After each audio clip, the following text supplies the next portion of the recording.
మల్లారం గ్రామ పంచాయతీ పరిధిలో గల మూలవాగులో నిన్నటి రోజున వచ్చిన వార్తలని అవాస్తవము.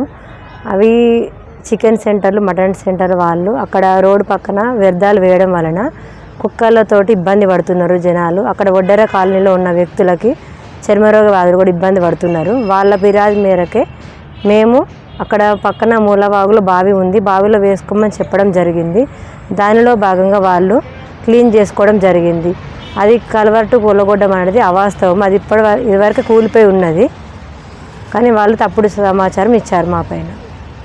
నిన్నటి రోజున పత్రికల్లో, ఎలక్ట్రానిక్ మీడియా, ప్రింట్ మీడియాలో వచ్చినటువంటి ఏదైతే Moolavagu check dam, Mallaram check dam కూలగొట్టడం అనేటువంటిది బీఆర్ఎస్ నాయకులు వాళ్ళ తాపేదారులు, వాళ్ళ ఏజెంట్లను పెట్టుకొని ప్రభుత్వంపై, స్థానిక ఎమ్మెల్యే ఆది శ్రీనివాస్ గారిపై, మాపై తప్పుడు ఆరోపణలు చేస్తున్నారు.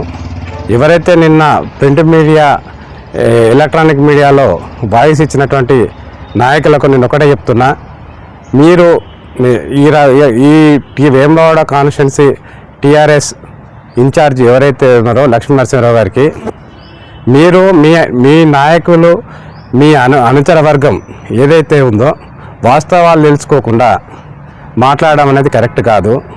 ఒకవేళ మీరు అదే వాస్తవాలు మా ప్రభుత్వంలో, మీ టీఆర్ఎస్ ప్రభుత్వంలో జరిగిన అక్రమాలు, కాంగ్రెస్ ప్రభుత్వంలో జరిగిన అభివృద్ధి అక్రమాల మీద, టీఆర్ఎస్ ప్రభుత్వంలో జరిగిన అభివృద్ధి అక్రమాల మీద ఎక్కడికైనా చర్చకు సిద్ధం. నేను వాస్తవాలతోటి, ప్రభుత్వంలో మీ అక్రమాలు జరిగినట్టు నేను ఆధారాలతోటి, రికార్డులతోటి సహా చర్చకు సిద్ధం. ఎక్కడైతే ఇసుక అనేది, అక్రమ ఇసుక అనేది తరలించడం జరిగిందనేది కరెక్ట్ కాదు. అక్రమ ఇసుక అడ్డుకోవడం కొరకు మేము, నా భార్య సర్పంచ్ గెలిచిన తర్వాత ఒక్క ట్రిప్పు ఇసుక కానీ, ఒక ట్రిప్ ఇసుక కానీ తీసినట్టుంటే మేము దేనికైనా సిద్ధం. నేను ఎవడైనా నిరూపిస్తే, అక్రమ ఇసుక నిరూపిస్తే సర్పంచ్గా నా భార్య, వార్డు మెంబర్గా నేను, మా పాలకవర్గం మొత్తం రాజీనామాకు సిద్ధంగా ఉన్నాం. మాపై తప్పుడు ఆరోపణలు చేసినటువంటి వ్యక్తులు ఎవరైతే ఉన్నారో వారిపై పరువు నష్ట దావా వేయడానికి మేము చట్ట పరిధిలో మేము ఫిర్యాదు చేయడం జరుగుతుంది. ఆది శ్రీనివాసు ఈ ఎమ్మెల్యేగా అయిన తర్వాత ఈ గత ప్రభుత్వంలో ఇసుక దోపిడీ జరిగింది. ప్రభుత్వ ఆదాయానికి గండికొట్టారు.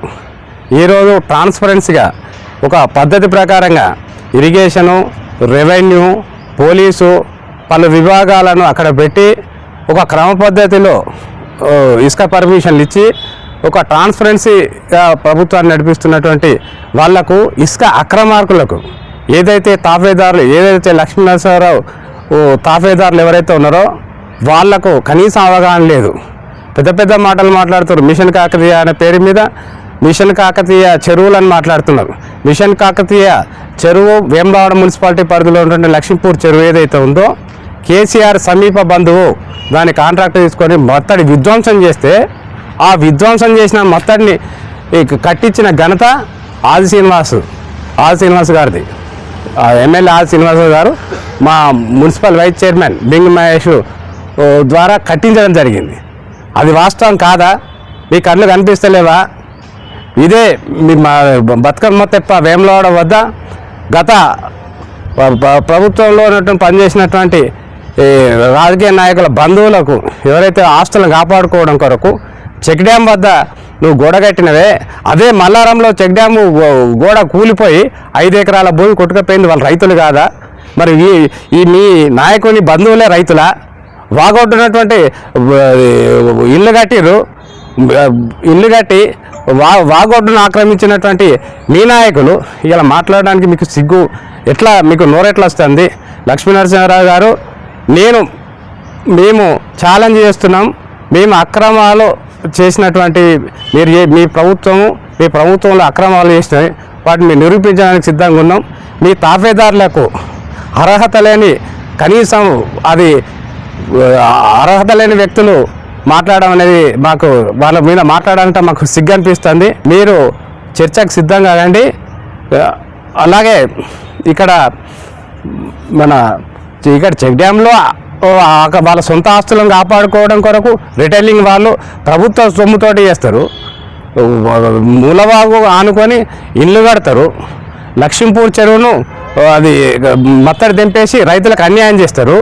గ్రావిటీ కెనాల్ ద్వారా వచ్చేటువంటి వాటర్ను మన ఎంపీ వినోద్ కుమార్ సమీప బంధువు లబ్ధి కొరకు 4 కోట్ల రూపాయల ప్రజాధనం దుర్వినియోగం చేసిర్రు. అదే మల్లారం నుంచి వచ్చే ఫీడర్ ఛానల్ ఏదైతే గ్రావిటీ కెనాల్ను పక్కకు పెట్టి వాళ్ళు ఇవాళ మొత్తము జంగల్ పెరిగి వేమరాళ్ళలో బుడగ జంగాల కాలనీ కావచ్చు, మల్లారంలో రాజనగర్ కావచ్చు, మల్లారం గ్రామం కావచ్చు, ఇలా దోమలకు మురికి కుంపగా మారిపోయింది. అది మీ కళ్ళ కనిపిస్తలేదా? మీరు వచ్చి చూడండి, వాస్తవాలు మాట్లాడండి. పత్రికా ప్రింట్ మీడియా, ఎలక్ట్రానిక్ మీడియాలో వచ్చినటువంటి వార్తలపై ప్రెస్ మిత్రులకు ఒక సూచన చేస్తున్నాను.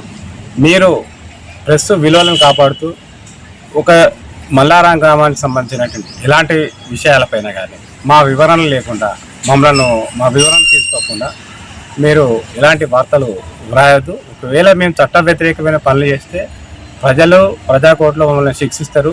రెండవది చట్టపరమైనటువంటి చర్యలు అధికారులు తీసుకుంటారు. చట్టానికి ఎవరు అతీతులు కాదు. దయచేసి మీరు వాస్తవాలను మాపై ఫిర్యాదులను మీరు రెండింటిని స్వీకరించి వాస్తవాలు ఏంటి అని మా వాయిస్ కూడా తీసుకొని వార్త రాయాలని కోరుతున్నా. మీరు నిన్న రాసినటువంటి వార్తలు మాకు కొంచెం బాధ కలిగించినాయి. దయచేసి ఇక ముందు అలాంటి చర్యలు చేయవద్దని కోరుతున్నాను. నిన్న మొన్న మల్లారం గ్రామం మూలవా గురించి ఎలక్ట్రానిక్ మీడియాలో కానీ పత్రికల్లో కానీ వచ్చిన వార్తలు అవాస్తవం. అవి మా గ్రామ పంచాయతీ ఎలక్షన్లో భాగంగా 2 సంవత్సరాల నుంచి సర్పంచ్ లేనందున అక్కడ మటన్ షాపులు కానీ చికెన్ షాపుల వారు రోడ్డు పైన వ్యర్థాలను పారేస్తే అక్కడ కుక్కలు రోడ్డు మీద 2-3 యాక్సిడెంట్లు అయినాయి.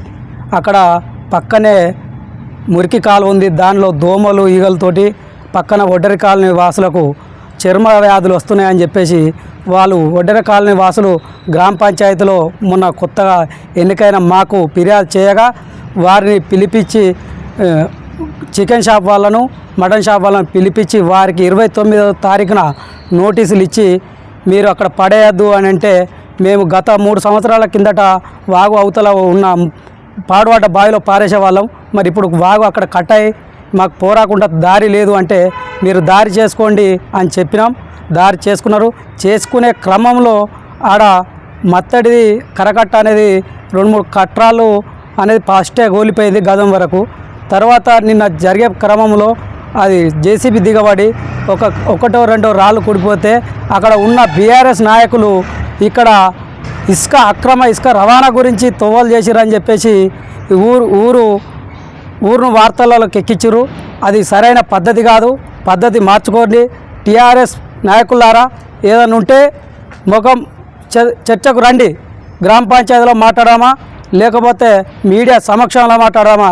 మీరు ఖచ్చితంగా నిజాన్ని నిర్భయంగా ఉన్నప్పుడు మాట్లాడి తెలుసుకోండి. లేని పక్షంలో ఖబర్దార్ మీ పైన కూడా చర్యలు తీసుకుంటాం. తప్పుడు వార్తలు చేస్తే ఊరుకోబోయేది లేదు. ఎమ్మెల్యే గారి పేరును దీనిలో వాడితే మాత్రం క్షమించేది లేదు.